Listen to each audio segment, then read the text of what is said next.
నువ్వు ఇలా చెప్తే వినో, దీన్ని ముక్కులో దొక్కుతాను, అప్పుడు వింటావు. 2 3 ఇప్పుడు క్లియర్ అవుతుంది.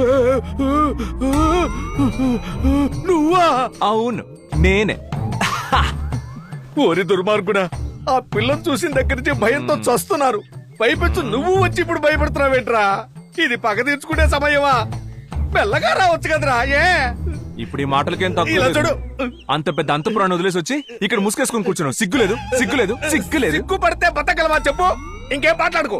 ఇలా చూడు, వద్దయ్యా, వద్దు. ఇక పైన ఆ ఇల్లు నాకొద్దు. ఆ ఇల్లు ఎవరికైనా రాయాలంటే చంద్రముఖి పేరున రాసిస్తానయ్యా. విట్నెస్ కు మా అల్లుండి సాక్షి సంతకం నేను పెడతానయ్యా. విట్నెస్ సాక్షి 2 ఒకటే. నాకున్న కంగారులో నోటుకొచ్చినట్టు వాగుతున్నాను. మూసుకోవయ్యా.